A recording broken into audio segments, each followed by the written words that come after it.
Hello there everyone, welcome to this rather special edition of AMTV Radio, the first one in over a year no less, but that is because we have a very special time of year we must discuss. It is of course the Eurovision Song Contest 2023, and as always I'm joined by a guest. It's not just me, I am joined by my wonderful partner in crime, Rebecca Phythian. Hello. Hiya. How you doing? I'm good, thank you. Thank you for joining me to talk about the Eurovision. Like, you haven't heard me talk about it enough for the past month, so yeah, I'm quite amazed that you're back here to do this.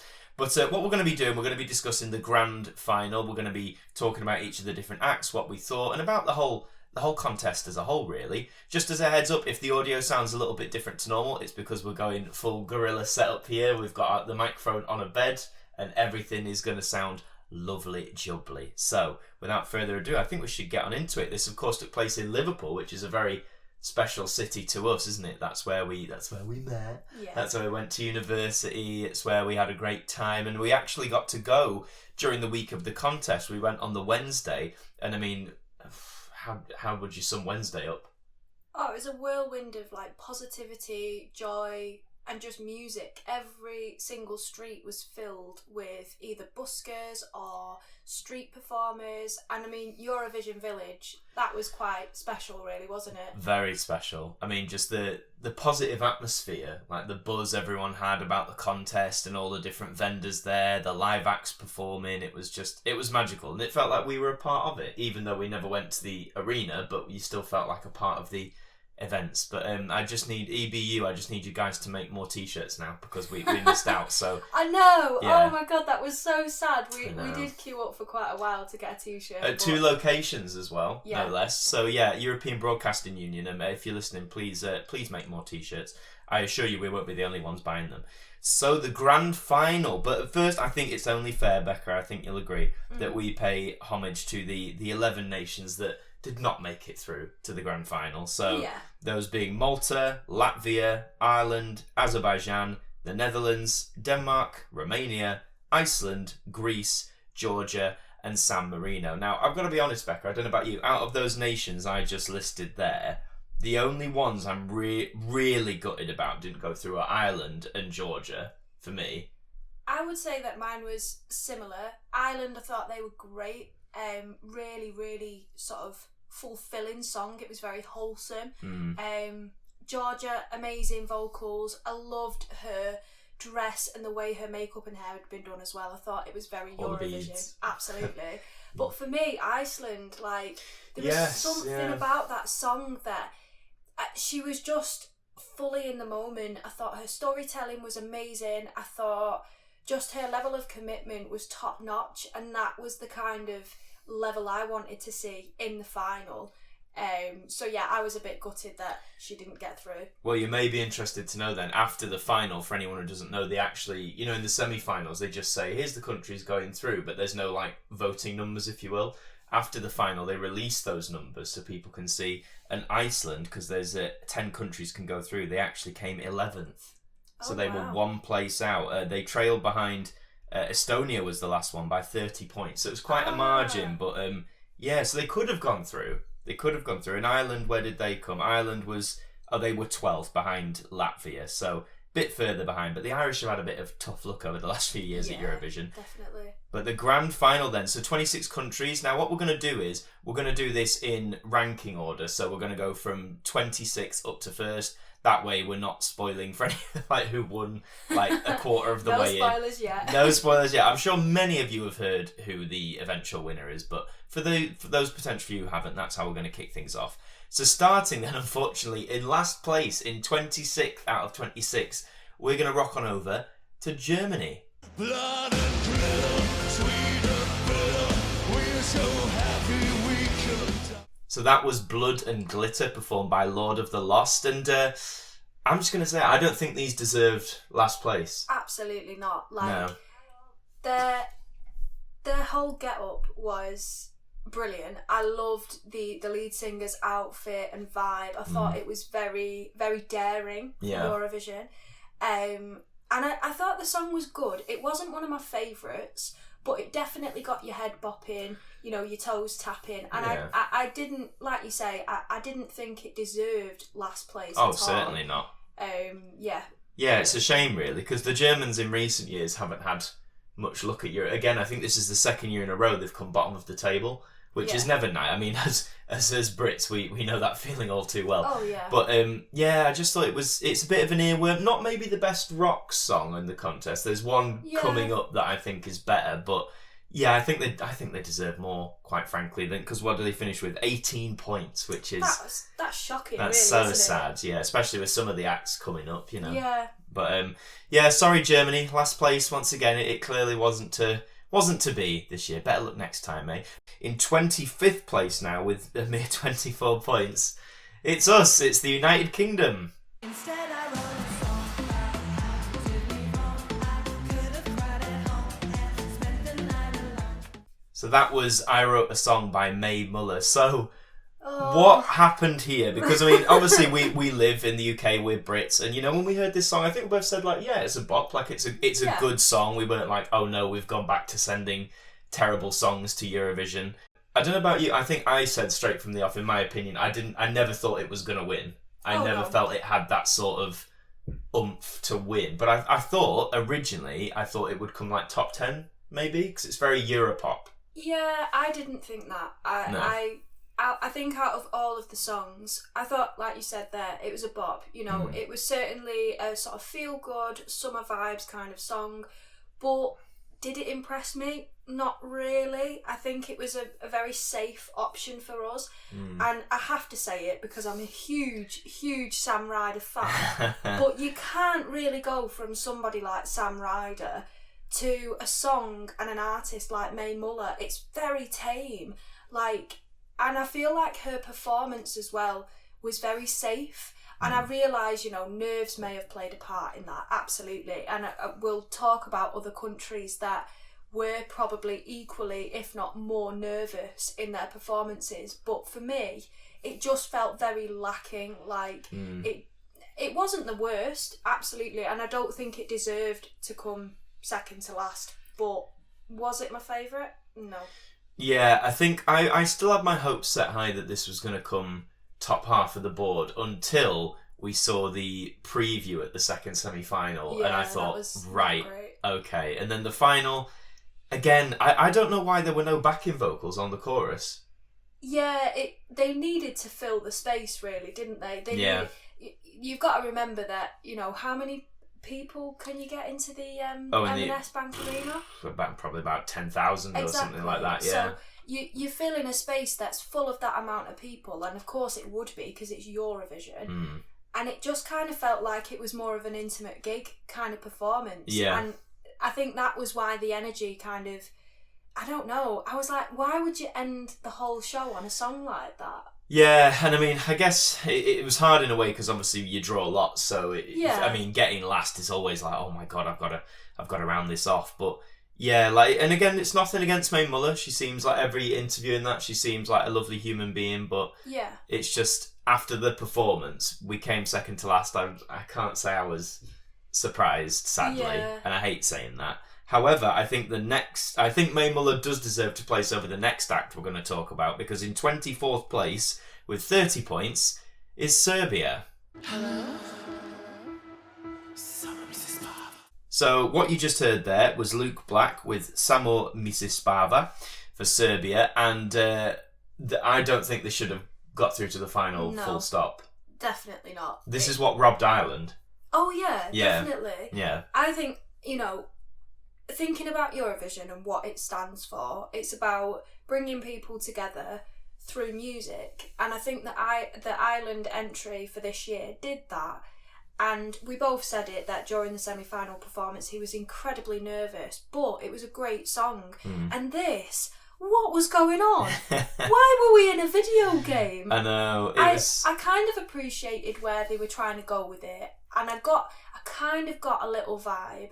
And I thought, oh, this is quite interesting, but still, it just, when you compare it to the rest of the finalists, I was like, what is going on? Yeah, and I think, and you might hear me say this a lot, dear listener, this is one of those tracks where on the CD, like the studio version, I don't mind as much, like the production really lends itself to the, like, obviously just listening. Yeah. But I think this was one of the worst examples of translating it to a live stage. Like, the staging's interesting because it's different, but the sound, I mean, because a lot of the vocals are quite like whispery and aspirate, and him doing, I mean, I think I said even in the final, I was like, what's he saying? I was like, I don't know. I literally didn't get a word of it.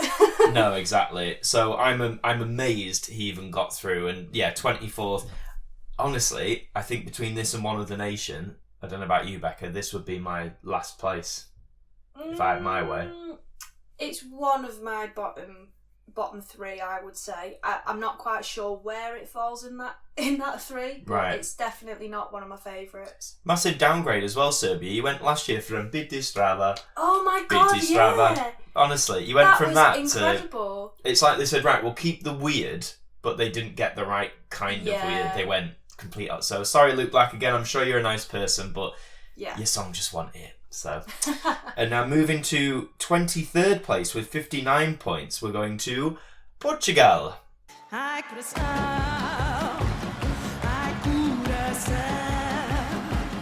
So you just heard a bit of, and I hope I get my pronunciation right, Ai Coração, I think, by Mimi Cat, who represented Portugal. Bless her, she got the dreaded song 2 in the contest, which any Eurovision fan will know, going second. No one's ever won going second, so bless her, she drew second. So but I don't know, I can't know if we have different opinions about this, because I genuinely really like this song. I did as well, actually. I thought it was it was very fun, very enjoyable. I thought she looked amazing as well. The red dress. Yeah, really cool outfit. And it really stood out as well. Like, we were just chatting then, and you reminded me of the outfit she was wearing, and I immediately went, oh yeah, great.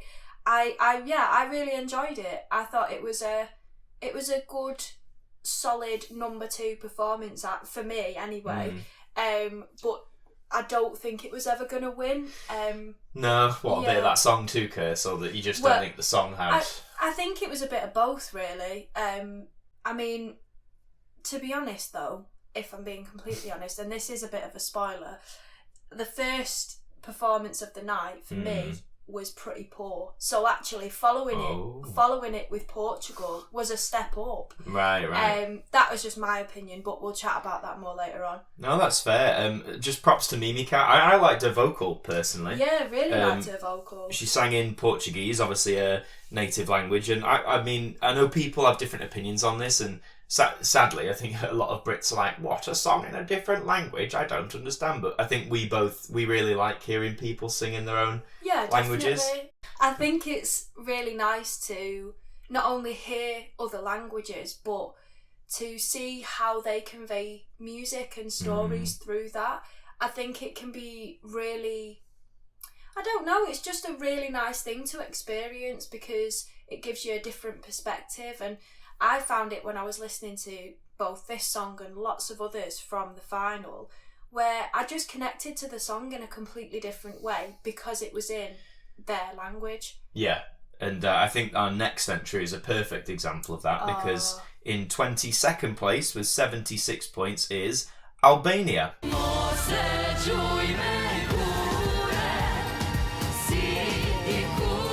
They should have got more. They should have got a higher place than this. They really should. This was probably one of my favourite entries. Yes, Duya by Albina and her family, funnily enough. Which and the song is, from what we were taught, it was about family. Yeah, it was. So you had the lead singer, which was Albina. You had her mum, her dad, her 2 sisters, and her brother. And I love the fact that in the commentary they were like, we're not really sure that the brother wants to be there, but they're just there supporting he was told, come on, it's your sister. Yeah, come on, it's your sister. I thought the vocal on this was exceptional. I thought she performed like she meant it throughout the whole thing, and she never let that energy drop, which I thought was amazing. I thought, if I'm being really picky here, you could kind of tell that the family had no performance experience. Right. But there was something really humbling about that. It felt like a very grounded performance, and I think it only emphasised the fact that they were doing it as a family.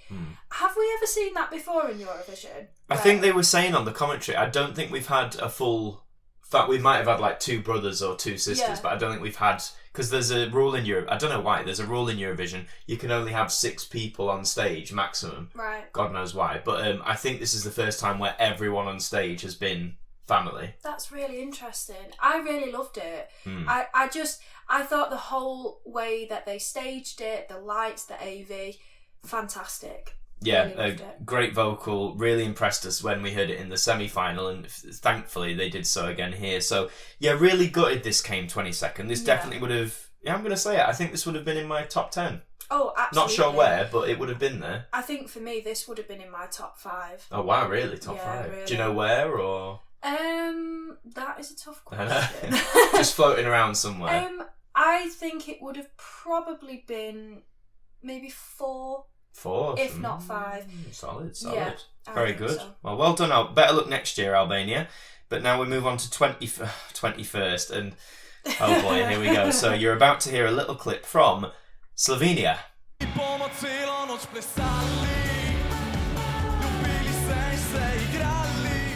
So that was a clip of Carpe Diem by Joker Out, who are representing Slovenia, who came 21st with 78 points. Now, apparently, these guys are a massive deal in Slovenia and neighbouring territories. Yeah, which, that's fair enough. I'm not taking away their success. But right from the off, hearing this in the semi-final and in the final, I do not like this song at all. No, I think I was the exact same. I made scorecards for everybody. You did. And they were very good as well. Thank you. And I think it was a categorical thumbs down from everyone that watched it that we were with. Yeah. And that really said something, because there was a whole variety of ages within our company when we watched the final, and it was just, I don't know what it was about it. It just didn't really fit Eurovision, I don't think. Yeah, because I respect the fact that it was more, how would you say, obviously it was more like alternative rock than say straight, which is fine. Eurovision can have any sort of genre in it, and I'll hold my hands up, just before people jump at me for it, I'll hold my hands up and say I'm not the biggest fan of that genre to begin with. I don't connect, but I do enjoy some songs. So yeah, I don't know, the whole performance really just didn't click, and this would have been next to Serbia for me, down at the bottom. I would have actually put this below Serbia. Would this be your last place? Yeah. Oh, that was a pause. I had to really think about that, but yes, I think it would be my last place. Yeah, this was another one that robbed. Were they in semi-final too? I think they took it from either Georgia for me, Iceland for you. I'm still not over the fact that Iceland didn't get through. And I think when you compare it to a song like this, there is no comparison. And it's the same with Georgia's entry as well. They're beautiful songs, and I think they will stand the test of time in that I personally will I will actively go and listen to those songs after the competition has ended. Yeah. However, Carpe Diem can get in the bin. Oh dear. Well, sorry, Joker Out. You might be a big deal in Slovenia, but sadly, I don't think you're a big deal with me and Becca. But now we're going to move to 20th, and we're going to head over now with 92 points and listen to a clip from Switzerland. Can turn around, no water guns, no. So you just heard a bit of Water Gun by Remo Ferrer, and it's I don't wanna be a soldier. we were both singing along to this during the final. This was another early one. It was the third song of the night, so I think we were always a bit worried again. They always say the first 4 or 5 songs have that risk of being forgotten about. I don't think this should have been 20th. No, definitely not. I thought his vocal was so rich in tone, very pure. He had really fantastic control. He didn't seem nervous in any way. I just thought the song was really quite powerful as well, especially with a lot of things that are going on in the world right now. It there was a sense of solidarity about it. I love the staging. Oh yeah, good staging. Was really clever, simple but clever. Yeah, and just to let everyone know, you have a bit of a thing for Swiss ballads as of late for Eurovision. I don't know what it is, because the last 2 years before this one, they've submitted ballads, and you've loved both of them. I mean, I am a big fan of a ballad. I love a good ballad, but I don't know what it is. Switzerland have just been delivering year after year recently. They have, because I think the one from 2 years ago by De John's Tears came third, I think. It did really well. Yeah, the one that was the first one you really liked. That was brilliant. And then the one last year, Boys Don't Cry, I think, by Marius something, I think he was called. That sadly got nil points across the board. See, I don't remember that one, but I remember you liked it, that you were like, oh yeah, big up this song. Yeah. I don't know what it is. I just think they've kind of got it down. I think, I'm not saying that they should enter every year with a ballad, but they do it very well, and I think a lot of countries don't. So I think that's quite a skill. Well, we'll see next year if they go for a ballad. Fourth time's the charm, eh? But no, definitely would have been in my top half again. Great vocal, great staging, great presence, but maybe it was a bit of that early in the night got forgotten about, but we'll never know. But speaking of early in the night, that's where our 19th place comes from. Are you going to hear a bit now with 93 points, so only pipping Switzerland by 1 point. This is Poland.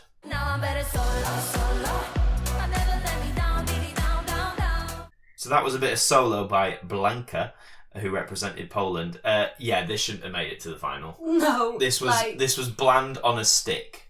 I remember I watched the semi-final with this song in it, and my mum just turned around and said, "This is going to get through." And I was like, really? I was like, it's really bland. It's so boring. Anyway, she was exactly right. It got through. And I just can't believe that it got more points than Switzerland. It baffles me. Only one, but still. And I do think that, it is partly the vibe and sort of perhaps the country's history and their past songs and things like that may play a part in how people score the countries, but I just thought the song was very, very boring. The only thing I liked was her dress. Oh, the purple orange dress that changed colour during the performance. It was like an ombre design where it faded from purple into orange, and it had little diamantes on. I was like, ooh, this is nice. I would wear that on holiday. Like what you were saying about Mae Muller being safe, this was very safe. This is safe.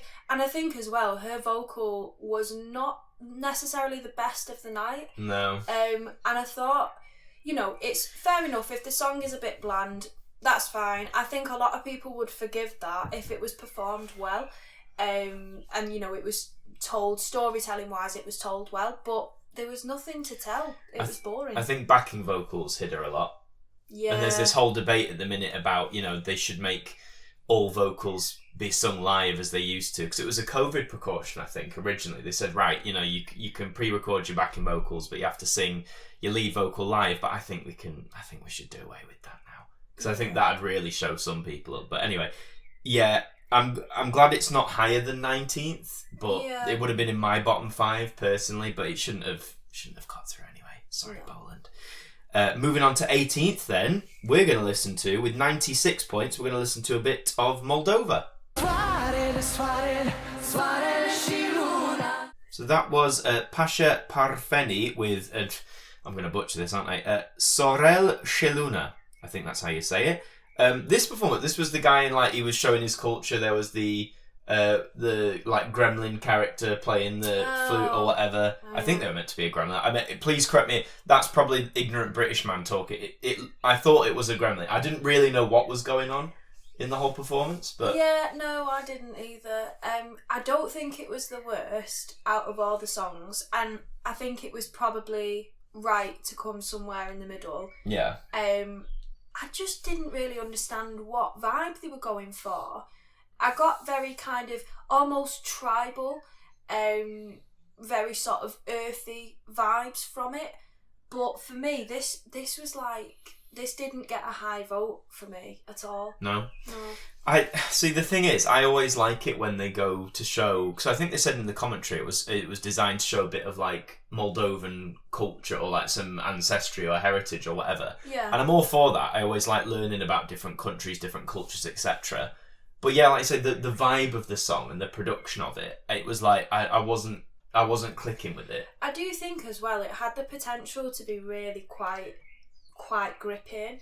Like the little riff on the flute, for instance, I thought that was actually really good on its own, but because it I don't know, maybe it was the way it was like staged. Maybe it just didn't quite enhance it in the right way. Possibly. Not sure. It's hard to say really, because a lot of it is what if this, what if that, and you know, we do have to go with what we saw on the night. But yeah, for me it just felt it felt misplaced, I think. Yeah, it's the one I feel like, and this sounds awful, but the one I have the least to say. Not because I didn't dislike it, it's just because I don't know really where I sit on it really.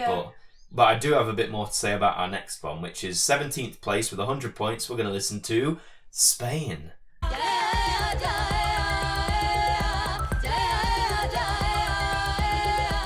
So that was Ea Ea by Blanca Paloma. Not gonna lie, I really enjoyed this song. Yeah, like the mix of like flamenco with pop overtones and the chorus when she gets into it. I was like, it just sounded her vocal was on top really form on the night. And again, Spain again, I think we should mention, is one of the big 5 countries, so they don't have to participate in a semi-final. They go straight through. They were song number 8. So again, would some say is that too early? But I mean, I think it deserved more than 17th place. I thought that this song was actually really, really good. I thought they engaged the audience brilliantly. Like you say, the vocals were fantastic, and what you were saying about the Moldova entry and how it kind of gave you an idea of the country's heritage and history, I got a really strong Spanish vibe from this entry from Spain this year. Yeah. I thought it was like you were saying with the flamenco, the colours, the dance, the way she used her voice. It felt like a very strong Spanish song, and I really liked that. It's very rare that we get to see that in full force, and I mean Eurovision is like the perfect time to bring a song like that out. So yeah, a big fan of that song. Yeah, really good. This would have been top half for me. I can't decide whether it would make my top 10, but definitely top half of the board for me. But now for 16th place, we've got another big 5 country. Here's a bit of France. So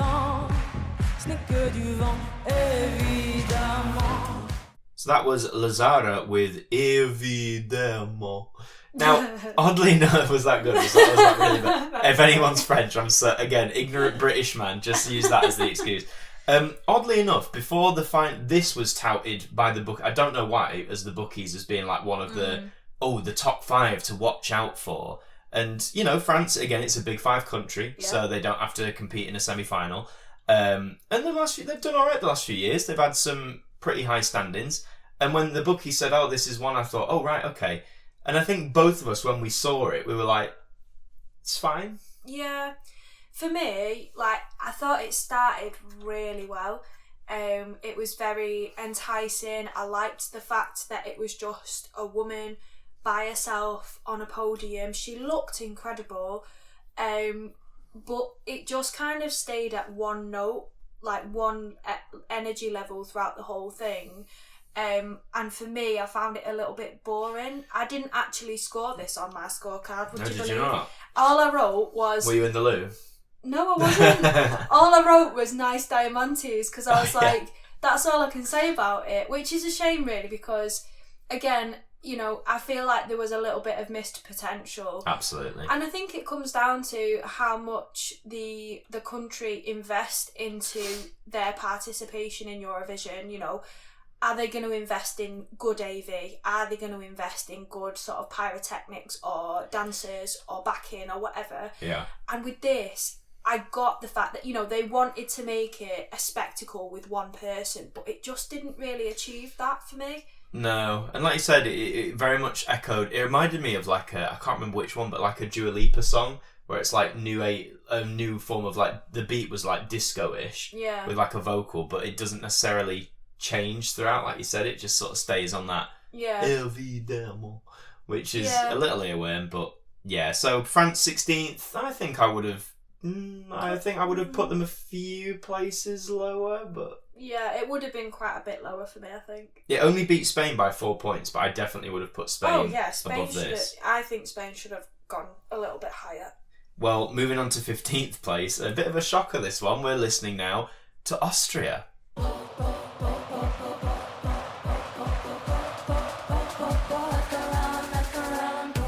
So that was a bit of Taya and Selena with... Who the hell is Edgar? So that was good. I've got them right here, you see. Where to start with this song? Man. So this came 15th, and I think that surprised a lot of people because, again, like, Eurovision obviously is known for having those songs which are a bit of a piss take, a bit jokey and all that. And obviously, I mean, this is about Edgar Allan Poe possessing people. But I think people expected this to do a lot or get to a lot higher place than 15th. I mean, they did open the night. They were first. I mean, strong start, I would say. I thought it was a good way to start. Bit of a weird way to start. And I also wondered, like, why Edgar Allan Poe? Like, is there a specific reason you decided to say who the hell is Edgar? And, you know, I don't know. It just felt, for me, I was a little bit confused. And just little things like, I loved the AV for this was actually really great. I thought it was actually very funny. But like the outfits of the two lead female singers, I was a bit like, how does this relate? It all just felt a little bit mishmash. And I was like, it's funny, I'm engaging with it, I like it, but I'm not sure why. Yeah. It was like the quirky Eurovision entry for me this year. Yeah, it's a shame as well because I think I said to you there are multiple points where I actually enjoy the song. Like when I'm not going to sing it properly, but when the lead into the chorus, when they do the "Oh, in my body there's a ghost," that's more like operatic. I thought that sounded really nice actually. So it's like a choir, isn't it? Yeah, so it's a bit of a bop, but yeah, I'm actually surprised this didn't go higher than 15th. But I mean, it was never going to win. Anyone who thought it was going to win, I don't know what planet you were living on. Yeah, so I liked it. I'd listen to this in my spare time just to confuse people. I wouldn't. Would you not? No. This was for Eurovision and no other time? Yeah, I think so. Sorry, Edgar. Who the hell is Edgar? You'll find yourself saying that, you know. Right, moving on to 14th. So this is the last entry of the second half of the board. We're going over to Armenia. This song I wrote for you. This song I wrote for you, my future lover. So that was a bit of Future Lover by Brunette, who represented Armenia. She beat Edgar by 2 points. What do you think of this one? I like this one. It was a bit of a slow burner for me. Like, at first, I wasn't really sure... Was it going to entertain me? Was I going to be drawn into this? But I actually thought the simplicity of it and her vocal, which was brilliant. Yeah. I thought by the end of it, I was like, actually, this is a big vibe. I did score it quite highly, which I wasn't expecting, if I'm honest, because, yeah, I don't know. There was something at the beginning where I thought, I don't think this is going to be that strong, but actually it surprised me, and I'm really glad. I thought it was I just thought it was a really strong entry. Yeah, it grows on you. Like you say, it's got a very simple, bare bones start before it like sort of builds into this almost like epic sounding. I love the staging as well. Like, I thought the staging was actually really dramatic. And just the whole vibe of it, it felt very... It was full of drama. It was full of life in that regard. I really liked it. Would you have placed Armenia above some of the ones we've seen so far? Yeah, I would say so. I think it came in the right place on the board. On 14th, yeah? Yeah, I think so. That's fair enough. No, I don't have much more to say on it. Again, nice song. Wasn't my favourite, but in terms of at least this one changed. It had a build. It went somewhere, like, story-wise and soundscape-wise. So... nice job, Brunette. Nice job. Right, we're into the top half of the board now, and oh boy, we're beating Armenia by just 1 point. Let's have a little listen to Croatia. Mama kupila traktora. Mama kupila traktora. So that was Let 3 with their track Mama Shtu.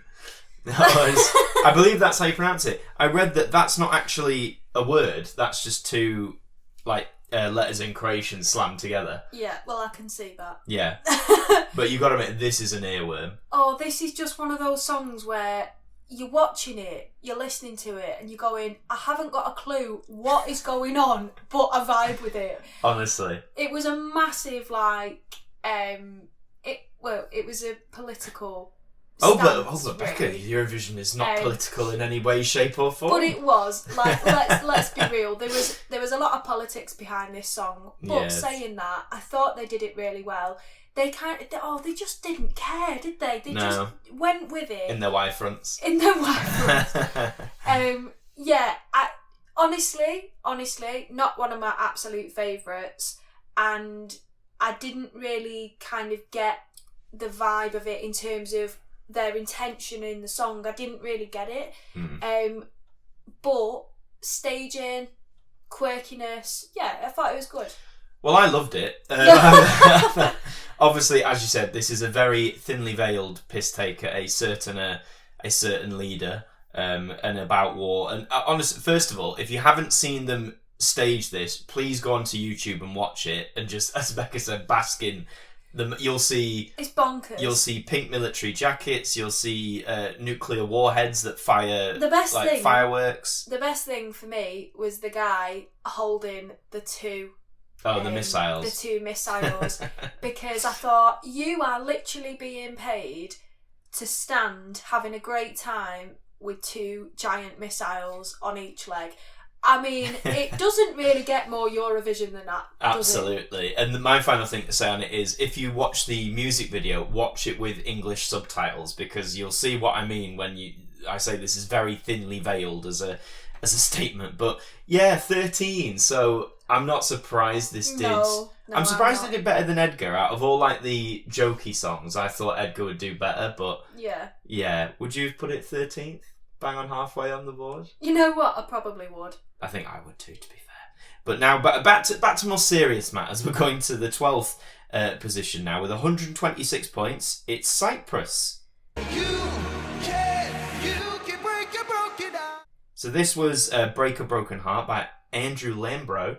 And I'm saying that because he is Australian, obviously living in Cyprus. I mean, you don't need to be a national of your country in Eurovision, so anyone who tells you that, it's a lie. So, yes, so this was a ballad. Yes. He hits this high note a lot. It seems like every 5 seconds we get the woo. I'm not going to do it properly, but you know the note I mean. Yeah. Thoughts on this one? Well, I thought it was great. It was one of those ballads with a really high riff that you just remember it after the show's finished. And I think I liked the vocal, I liked the staging. I thought it was a really strong entry. I do think that if you were to swap Switzerland with Cyprus in terms of the place that they ended with, that would be a better fit for me in terms of really? Yeah, definitely. So you put Cyprus down in 20th place?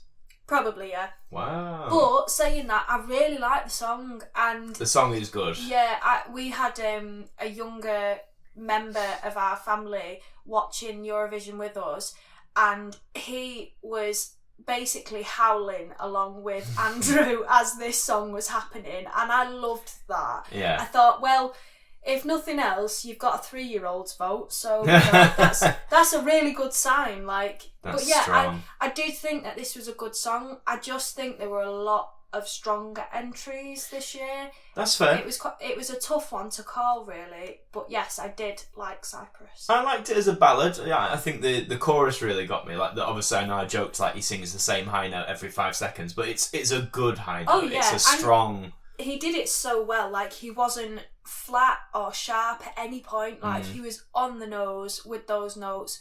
Great performance. And as one journalist I follow on Twitter said, best arms in the competition. Oh my god! Honestly, I just couldn't get over it. Well done, Andrew. Well done. But now in 11th place, talking of better ballads, in 11th place, beating Cyprus by 1 point, we have Lithuania. Just stay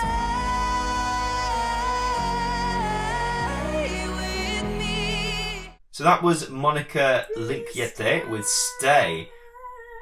There you go. There you got a bit of a rendition there. I love this. Oh, it's so good. Just that, again, when we talk about repeat the same high note over and over again. But this one, when she gets to the chorus, I think you said the feeling behind what she's singing. I love the fact that you had a little semicircle of female singers singing together. For me, as a woman, that was incredibly powerful. She had a gorgeous vocal. Her voice was so well suited to this song, and I thought she performed with such heart. Like, it's very rare that you get kind of an upbeat ballad like that is just performed in such a like gorgeous way. I loved it. I thought it was really, really strong. Yeah, very strong indeed from Lithuania, and I feel for her as well because I didn't notice. Apparently, during the performance, her earpiece in her ear came out, No so she had way. to fiddle to put that back in while still singing. So I mean, that's testament, I think, to yeah, definitely. her Yeah, I didn't performance. even know that. I think I would have put this in top 10. I know it came 11th, but for me, I think this would have inched into the Yeah, I would agree with that. not quite top 5 for me, but No. definitely somewhere in. Yeah, Top I would 10. say so. I also have to just mention the design of the AV for this. Oh, yes. I think it was one of my favourites with regards to the AV.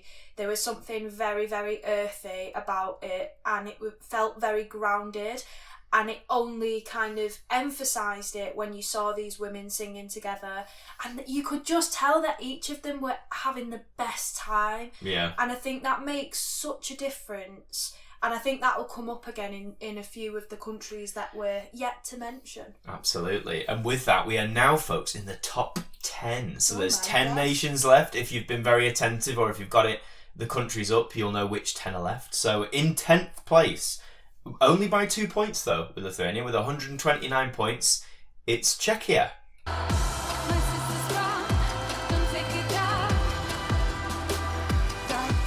So that was Vesna with My Sister's Crown, and it notes here that throughout the song they sing in English, Ukrainian, Czech and Bulgarian. Wow. So very multi-talented there.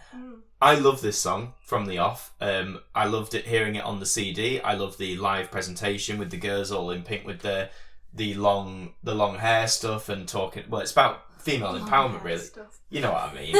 But it's female empowerment, though, isn't it? Like I Yes. found it so striking. The key visual moment for me is when they're building to the chorus and the screens behind them when they're singing "We're Not Your Dolls" came up. I thought that was a really striking bit of iconography there. Yeah, very strong message, which I appreciated. Again, being a woman, I think that was a real that was a really empowering feeling to have. It definitely wasn't one of my favourites, if I'm completely honest. But as I was saying before, our youngest member of the party that watched this song was proper bopping. Really, It was a liked good it. beat. It was a strong. good beat. So that was, I thought it was good. Not one of my favourites. I don't really have much more to say. So to not be top 10 honest. for you. Yeah, no, I don't No? know what it was about it. But saying that, I really, really appreciated the message that they were putting across. And again, I love the fact that it was all women. Yeah, I found this really. I'm hesitant. It might have been in my top 5. You know, I Oh, don't really? know. Oh, definitely in the top 10 as it is, but I'm happy that they came 10th. But well done, ladies. Now in 9th place with 151 points, it's Australia. Promise me it's gonna be alright. So that was a bit of Promise by Voyager. This just makes you smile, this song, because Yeah. you can tell they're having so much fun.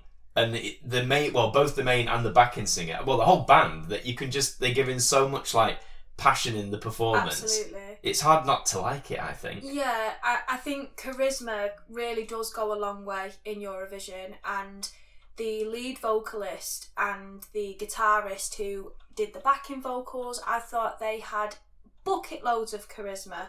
But that being said, like you said, every member of the band just delivered a top-notch performance. Yeah. I love the fact that the lead singer has got incredibly long hair. It's stunning, actually. I love his hair. But he's a lawyer. Yeah. Like, his day job is a lawyer. I was like, and you can sing like that? Like, that's ridiculous. It's crazy. I really, really love this song. This has got to be a top 5 for me. Oh, really? Absolutely. Again, would you know where in the top 5? That's really difficult. I know. I'd probably say, I'm not sure. I'm not sure. That's fine. I can't say right it's now. definitely in my top 10 as well. Just such Yeah. a strong song. Glad they got a top 10 finish as well.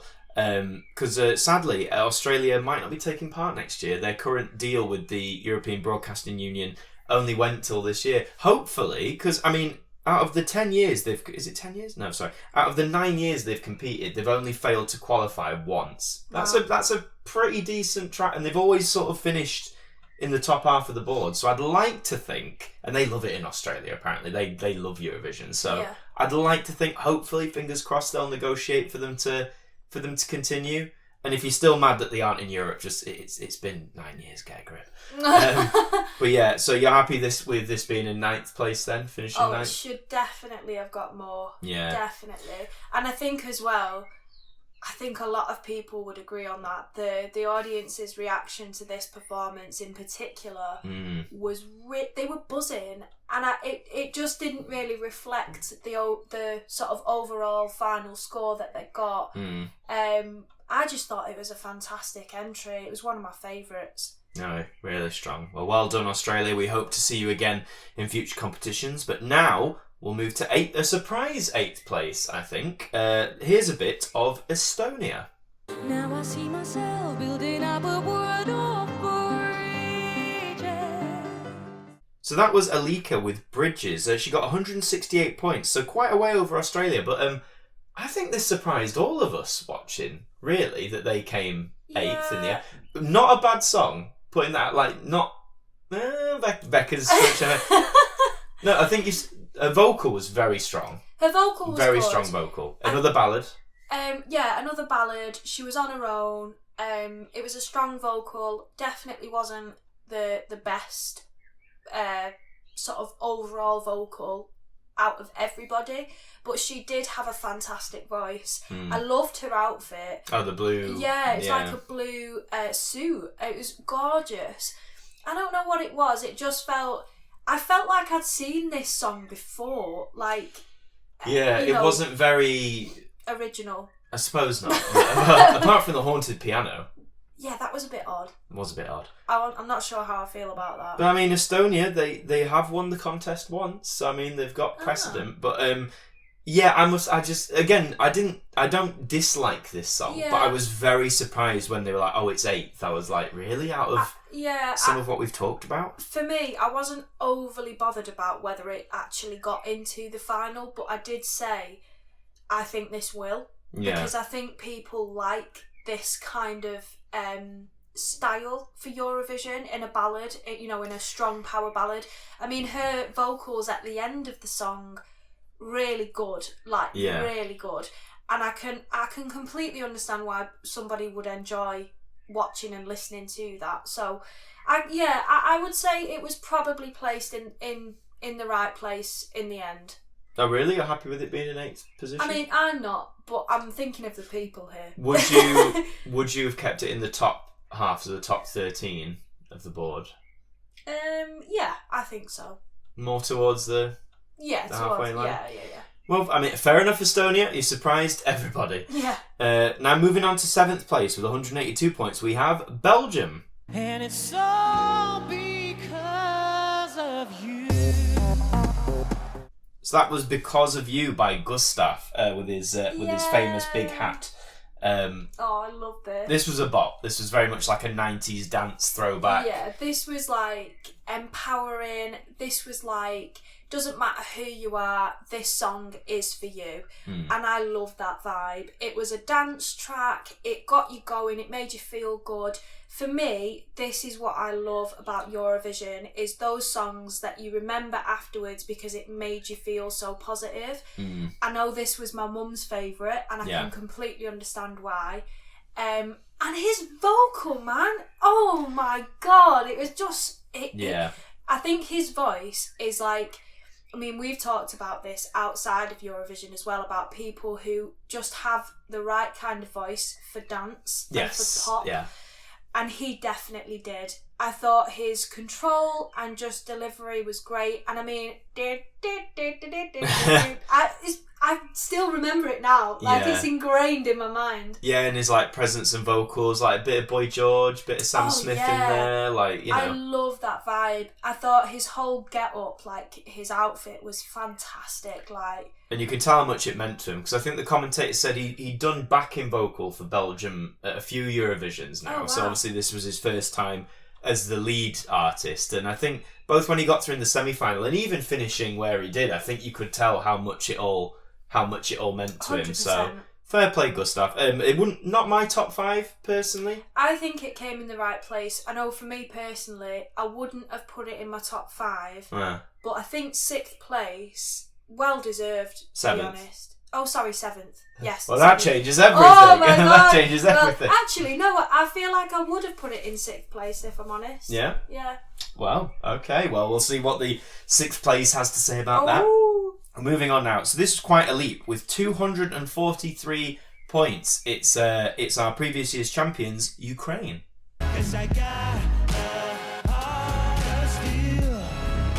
So that was Tvorchi with Heart of Steel. I'm just going to say this from when I first heard this on the radio, I didn't like it. I don't know what it was, just the whole, like the vibe, the production, it didn't excite me, really. And I know what it's referring to, obviously the various sieges that Ukraine has had this past year, Mariupol being one of them. So I understood the message. I've got nothing against the message whatsoever.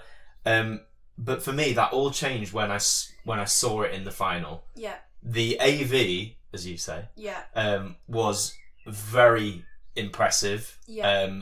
It's hard to describe it. You just have to go watch it. It elevated the song, in my opinion, that doesn't always happen with Eurovision.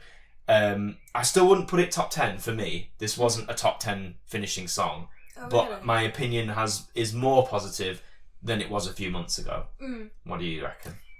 Definitely in the top 10 for me. I don't know whether I would have put it in 6th place. I mean, that's where you would have put Belgium. Exactly, as you've just heard. Yeah, for anyone listening, by the way, that doesn't know what AV means, that just means audio visual. Yeah. So anything that you see on the big screens, any sort of graphics, that kind of thing, that's AV.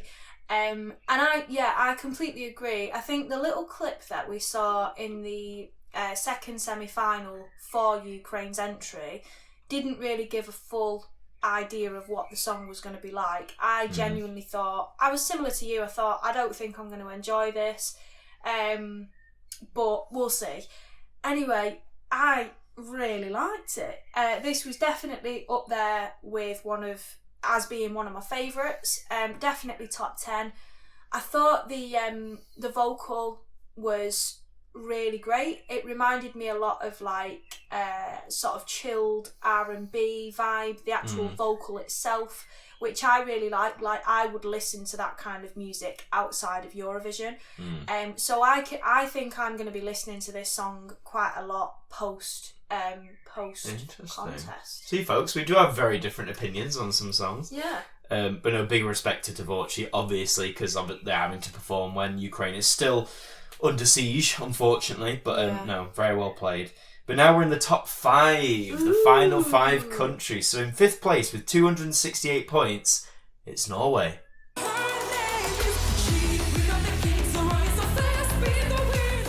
So that was Alessandra with Queen of Kings. Very happy that this came 5th. Yeah. We were a bit, not worried, by the final, we were on like tenterhooks a bit, because in the nicest way possible, I think when she performed in semi-final 1, wasn't the best live performance. She was very nervous. She was opening it. She opened the show, which, I mean, can you imagine how nerve-wracking that would be to be first? And you're fighting for your place as well. In the first semi-final. That's insane, that pressure. But she delivered. She was such a strong contestant this year. My God, I thought the staging, the choreography, the overall vibe of the song, again, going back to that kind of female empowerment, loved it. Absolutely loved it. I thought she was brilliant, and I loved her outfit. Like the sort of warrior-esque. And it was like green velvet with gold. I think someone said it when we were watching it, but it was very like Six the Musical, if you've ever seen it. I thought this was a well-deserved 5th place for me. Yeah, she scored very well in the public vote of the final. Yeah, she did. And I think it shocked her, like when she realised where she'd finished, and when they did the reactions. I think she was so shocked. But no, I think this would be in my top 5. I think 5th place for me is probably correct. I'm saying that. I'm not too sure. But yeah, definitely top 5 for me. Yeah. Love this from the get-go. But yeah, would you say about that, right? About number 5? Yeah, definitely. Well, number 4, with 350 points, it's the last of the big 5 countries and one that Becca might struggle to talk about. Oh, God. It's Italy. So that was Marco Mengoni with Due Vite. Obviously, big 5 country, so they didn't have to compete in the semi-final. This was straight through. But notice how this is the one which is like shot past all the others. This to 4th place. I believe, and correct me if I've got my facts wrong, Marco has history with Eurovision. He has represented Italy before, but he's back with a ballad. And where to start with this one? Can you manage? Can you do it? I think I can. Okay. This, for me, I had 2 favourites on the night, and this was up there for me. If Italy would have won, I would have sobbed with joy. She's also saying that because she had him in the sweepstakes. I did, but it's not just that. Like, I can't even begin to describe why I love this performance. I thought the song itself was delicate, very, very delicate, but powerful. It was sung in Italian, which I think we both agreed is a stunning language to sing any song in. Yeah. It's very... it was very melodic, which I love in any ballad, and his performance, the level of storytelling, his commitment and purity in performance was stunning. I thought it was probably one of the most beautiful in the moment performances that we saw on throughout the whole night. Yeah. There was a real sincerity to his presence on stage, and I certainly won't be forgetting that performance anytime soon. No, it shocked me because again I'd heard it on the CD and I was like, yeah, that's a nice ballad, but something about his, as you've summed it up so well, something about his live performance on the night just completely soared it to another level. And I think I'm with you. If he'd have won it, I don't think I would have been too gutted about that. Yeah. So no, massive props to Marco. I'm breaking the Big 5 curse, a Big 5 country coming in the top 5. But yeah, just a very straight. If you haven't heard it or seen it, well, go and watch the grand final performance. I think because that's a masterclass. She did. I'm surprised you haven't done it now. Honestly, well, I was talking to you about it yesterday, and I couldn't help but get really upset. Yeah. And music is such an important thing for both of us. Like, we both connect to each other through music, as well as, it helps us day to day if we're having a bad day. And I think this song is a perfect example of a ballad that you might turn to when you maybe not feeling yourself or you're feeling a bit low. It felt like it really lifted everybody in such a stunning way. Like, I just loved it. Yeah, really strong stuff. A good 4th place finish. Well done, Marco. Now we're in the top 3. So taking bronze, only beating Italy by 12 points, mind you. God. It's Israel. So that was Noah Kirel with Unicorn. So this performance was quite not controversial, but I'd say it got a lot of interesting comments from our party, and I think online as well. Noah, from what I understand, is she's a very big star in Israel already. She's like their Britney Spears or Ariana Grande. I think, she was described as their Beyonce or something, wasn't she? Yeah, she's big in Israel. She's very big. Very popular. So yeah, Unicorn then. What did you think of this? I'll be honest, I don't really remember it very much. Like, it was a bit of a forgettable song for me. What do you think of the vocal? It was alright, yeah. I think it was a good entry. It was by no means the worst of the night. On my score sheet, I marked it as a 4. Interesting. So definitely not the best for me personally, but definitely not the worst. Did you want to see her dance? I kind of did, That was actually a really strong moment of it, which is funny because she didn't even sing. At least she saved it till the end of the song. Oh God, yeah. But it is funny that in the recap they always use that clip, so it's not actually of her singing, they just use the clip of her dancing. Yeah, I think, this for me kind of felt like we know that she's really good. We're going to show off her as an artist, not just as a vocalist, but as an overall artist and like what she can do on stage. Yeah. It felt like the dark horse of the whole contest, because I don't think anyone expected her to get that high up in the sort of. Do you think this is a third place song? No, God no. Like top 10? No. Top half? Maybe. What? On 13. Yeah, 13. But for me personally, like I was just a little bit baffled as to why it did so well. Like we were saying there, I think it is probably down to her popularity more than anything. Yeah, possibly. Again, she did very well she did well in both votes actually. But yeah, third place, that was a bit of a shocker. But it is what it is. Fair play to Israel. But now then, top 2. Anyone who's been attentive, I think you'll know God. which 2 these are. Before we get into it, I just want to point out there is only 57 points between these 2. So it was fairly close. It could have gone either way. But with that, let's get into our second place. Here is a bit of a song I'm sure you've all heard. It's Finland.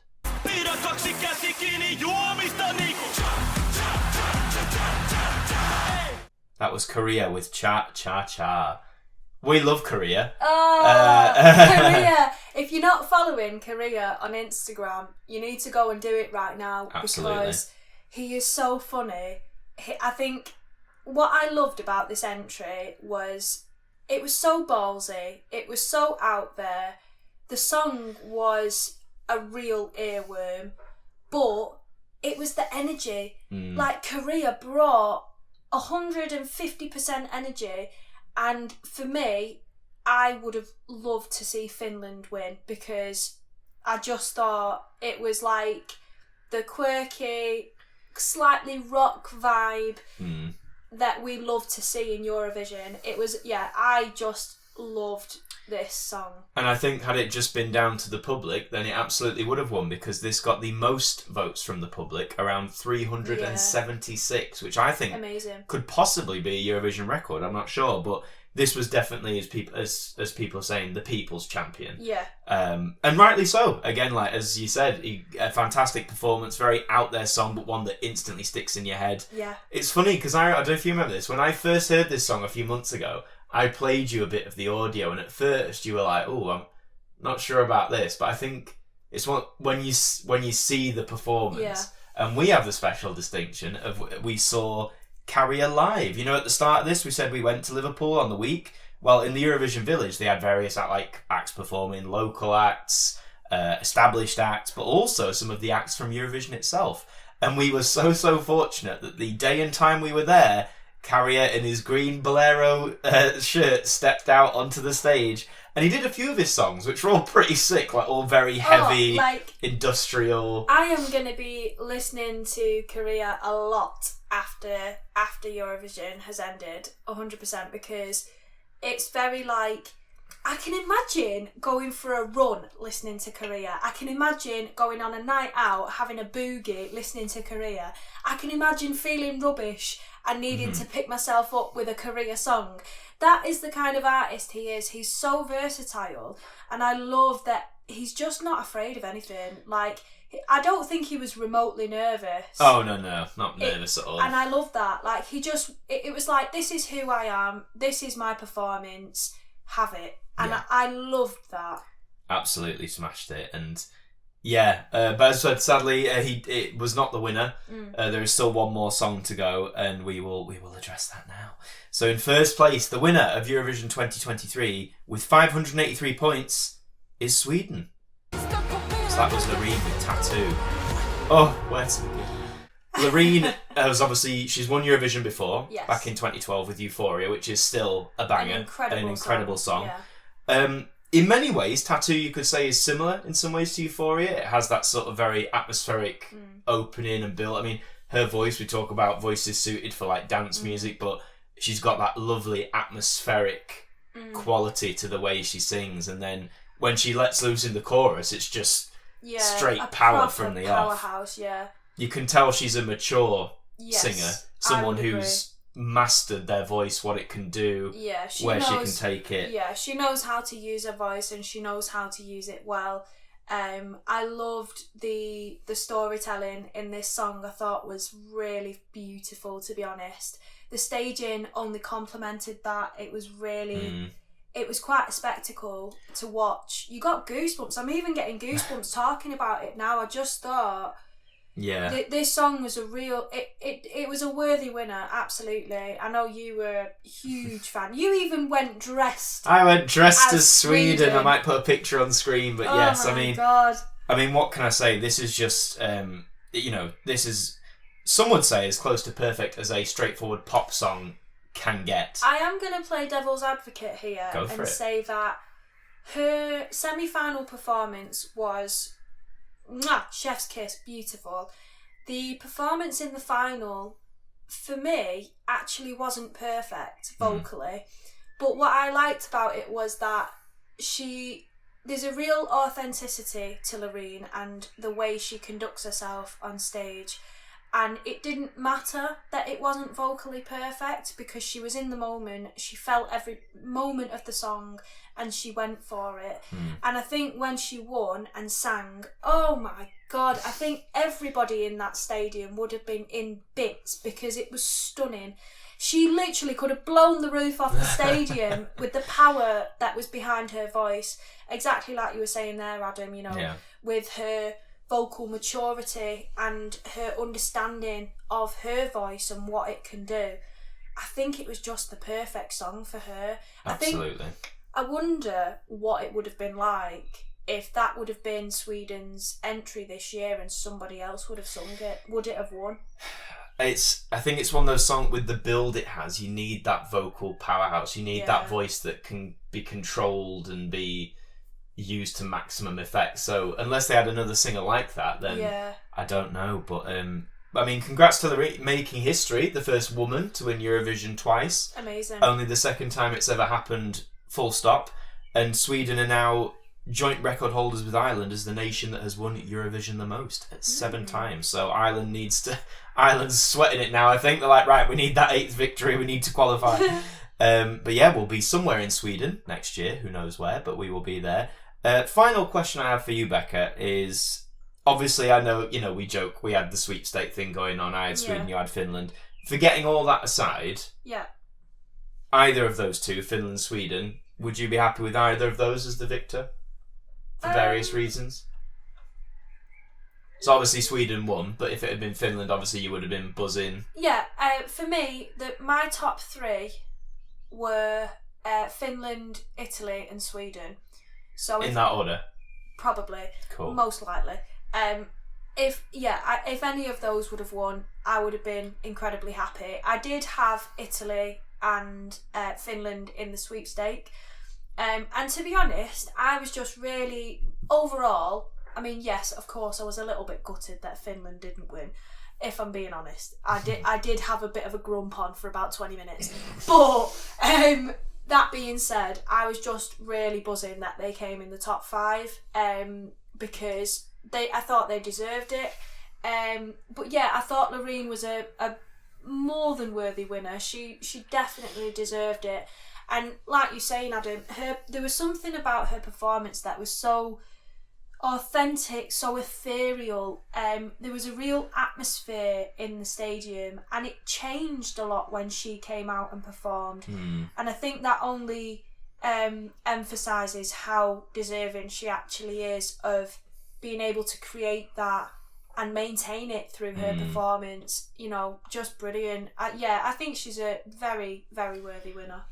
And that, folks, pretty much wraps up our thoughts on the Eurovision final this year. It's been great, hasn't it, this year? Yeah, I've loved it. I think being in the UK, obviously, yes, we are doing it on behalf of Ukraine, who unfortunately can't host it themselves. But I think the fact it was here only amped it up for, all of us who are fans, really, because it feels closer to home. I mean, we went there, it's like, oh my God, like here is Eurovision on our doorstep. Yeah. Whoever thought that would happen again in our lifetimes? And it probably never will if we keep this up. But, hopefully it will happen again. But thank you all very much for listening. We hope you enjoyed our thoughts and ramblings. Please let us know yours down in the comments below. Let us know your rankings. Let us know if you agree, disagree. Let me know if I got any of my pronunciations wrong, because I guarantee you I probably did. I did try my best. Please don't accuse me of not trying. But before we go, Becca, where can they find you on the internet? You can find me on Instagram, Facebook, Twitter and YouTube at Rebecca Phythian. That's Phythian. Come and chat with me, come connect with me. I love having a chat with literally everybody because I'm just that person. Cheers. And yeah, check out my content. I've got lots of different stuff on there. Might even be doing some singing covers. Ooh. I might even do a few covers of Eurovision entries this year. Oh Why my not? goodness. That would be You're going to do Who the Hell is Edgar, aren't you? Most likely. Yes. Or Mama Stu. I'd love to see Oh a God, cover no! of that. I refuse to do that one. I refuse because honestly, I could barely understand it to begin with. So, but yeah, come and follow me, and just thank you for listening. Wonderful. And you lot know where to find me. I don't have to go through that spiel, do I? Well, I suppose if you want to follow me on Twitter, Adam Martin AMTV, but you know all the channels here on the AMTV network, go over there, go and hit subscribe, join us. But until the next time, it's goodbye from Rebecca. Bye. And it's goodbye from me. See you later.